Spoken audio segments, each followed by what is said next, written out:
شروع کرتے ہیں حضرت ابراہیم علیہ السلام سے، جن کے دو بیٹے تھے، اسماعیل اور اسحاق۔ اسحاق علیہ السلام کے بیٹے حضرت یعقوب علیہ السلام تھے۔ یہیں سے کہانی شروع ہوتی ہے اسرائیل کی۔ اسرائیل یعنی اللہ کا بندہ، اور یہ لقب حضرت یعقوب علیہ السلام کو دیا گیا۔ حضرت یعقوب علیہ السلام کے 12 بیٹے تھے، جن میں یوسف علیہ السلام کو نبوت ملی۔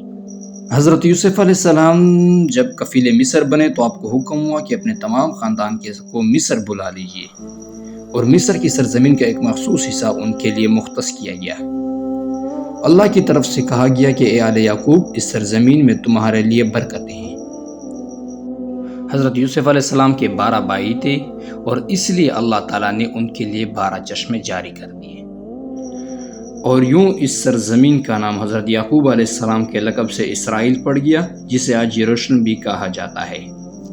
حضرت یوسف علیہ السلام کے بھائی یہودا کی نسل آگے بڑھی تو اس سے آنے والے تمام بنی اسرائیلی یہودی کہلانے لگے۔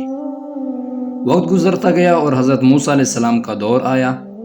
جب فرعون نے مصر کی زمین آپ پر تنگ کی تو بنی اسرائیل کے ساتھ آپ کو مصر سے نکلنا پڑا۔ اس کے بعد کئی اور انبیاء علیہ السلام کو مبعوث کیا گیا۔ اس دوران میں حضرت موسیٰ علیہ السلام اور ان کے دور کے کچھ باقیات جیسے تورات، من و سلوہ کا کچھ حصہ بنی اسرائیل نے ایک صندوق میں محفوظ کر لیا تھا۔ یہ اللہ کی طرف سے حضرت آدم علیہ السلام کو دیے گئے ایک خاص صندوق تھا، جو نسل در نسل نبیوں کے پاس رہا، جس سے قرآن میں تابوت سکینہ کے نام سے پکارا گیا ہے، اور یہ یہودیوں کو اپنی جان سے زیادہ عزیز ہے۔ لیکن یہودیوں سے اس صندوق کو جالوت نے لے لیا تھا جب اس نے ان پر حملہ کیا۔ حضرت داؤد علیہ السلام نے جب جالوت کو ہرا کر اسے تابوت سکینہ حاصل کیا تو بنی اسرائیل نے انہیں نبی تسلیم کر لیا۔ حضرت داؤد علیہ السلام نے اس صندوق کی حفاظت کے لیے ایک ہیکل تعمیر کروانا شروع کر دیا، مگر ان کی زندگی میں مکمل نہ ہو سکا، اور ان کے بیٹے حضرت سلیمان علیہ السلام نے جنات کی مدد سے اس کو مکمل کیا۔ ان کے بیٹے حضرت سلیمان علیہ السلام اس دوران میں ان کی وفات ہو گئی۔ یہی وجہ ہے کہ آج اسے ہیکل سلیمانی کہا جاتا ہے۔ بعد ازاں بابل کے بادشاہ بخت نصر نے اسرائیل پر حملہ کیا اور ہیکل سلیمانی کو بھی گرا دیا، اور تابوت سکینہ کو بھی اپنے ساتھ لے گیا۔ سیپرس دی گریٹ نے دوبارہ یہ شہر فتح کیا اور یہودیوں کو دوبارہ یہاں آباد کیا، اور تابوت سکینہ کو بھی واپس لایا گیا۔ ہیکل سلیمانی ایک بار پھر تعمیر کیا گیا۔ پھر وقت گزرا اور حضرت عیسیٰ علیہ السلام کی آمد ہوئی، جنہیں نعوذ باللہ یہودیوں نے دجال، ناجائز اور کیا کیا لقب دیے۔ یہاں سے یہودیوں میں سے 2 قومیں الگ ہو گئی، ایک یہودی اور دوسرے عیسائی۔ یہودیوں نے سازش کر کے حضرت عیسیٰ علیہ السلام کو صلیب پر چڑھانا چاہا، اور اللہ تعالیٰ نے انہیں اپنے پاس اٹھا لیا آسمان پر۔ اس کے بعد یہودیوں اور عیسائیوں میں کئی چھوٹی موٹی جنگیں ہوئی۔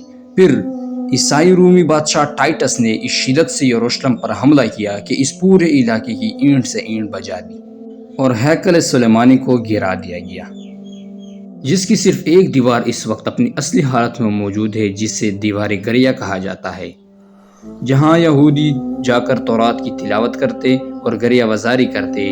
تابوت سکینہ بھی نہ جانے کہاں غائب ہو گیا۔ قیامت کی نشانیوں میں سے ایک نشانی یہ بھی ہے کہ ہیکل سلیمانی کی 3 دفعہ تعمیر ہوگی، جو کہ 2 دفعہ مکمل ہو چکی ہے۔ یہودی اپنے مسیح اور آخری نبی کے انتظار میں تھے کہ ٹائٹس کے حملے کے 500 سال بعد نبی آخر زمان کی ولادت ہوئی، اور یہودیوں کو یہ جھٹکا لگا کہ سارے نبی حضرت اسحاق علیہ السلام کی نسل سے ہیں، تو آخری نبی حضرت اسماعیل کی نسل سے کیوں کرا گئے، اور انہوں نے ایمان لانے سے انکار کر دیا۔ مسلمانوں کے لیے بھی وہ انبیاء علیہ السلام کی نشانی تھی، اس لیے ہیکل سلیمانی کو بیت المقدس کا نام دے دیا گیا۔ حضرت عمر رضی اللہ عنہ کے دور میں اسرائیل یعنی یروشلم پر عیسائیوں کا قبضہ تھا۔ بیت المقدس کے احاطے میں انہوں نے گرجا گھر تعمیر کیا ہوا تھا۔ یہودیوں کی نفرت میں عین تابوت سکینہ والی جگہ پر وہ گند پھینکا کرتے تھے۔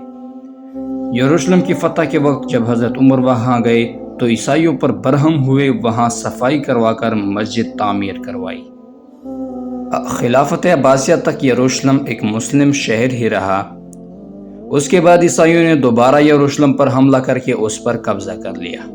صلاح الدین ایوبیوں نے عیسائیوں کے خلاف 50 سے زائد جنگیں کر کے بیت المقدس کو دوبارہ حاصل کیا۔ پھر اس کے بعد 700 سالوں تک یہ خلافت عثمانیہ کے زر سلطنت رہا۔ یہودیوں کو بھی دیوار گریا تک اپنی مذہبی اقدامات کی آزادی رہی، اور یہودی آہستہ آہستہ پھر یروشلم میں آباد ہونا شروع ہو گئے۔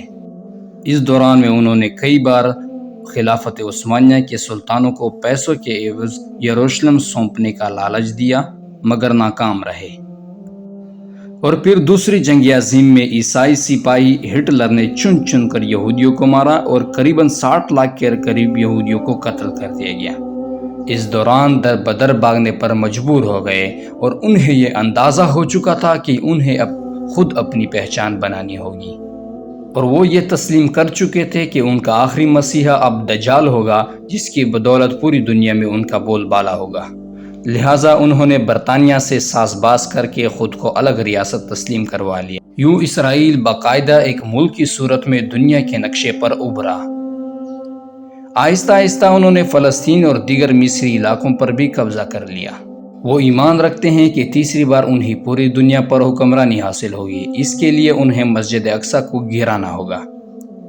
اس کے بعد ہیکل سلیمانی تعمیر کر کے تابوت سکینہ پہ رکھنا ہے۔ تابوت سکینہ بھی وہ دوبارہ حاصل کر چکے ہیں، لیکن صرف بڑا مسئلہ سرخ گائے کا تھا۔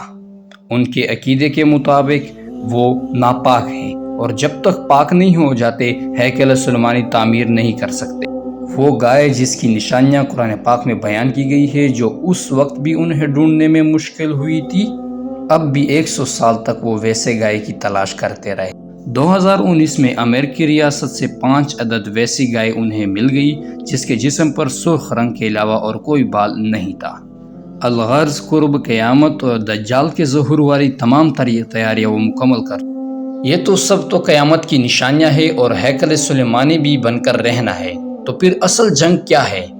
اصل جنگ عقائد کی ہے۔ ہم اپنے عقائد میں اس قدر کمزور ہو چکے ہیں کہ نماز پڑھے یا نہ پڑھے ہمیں فرق نہیں پڑتا۔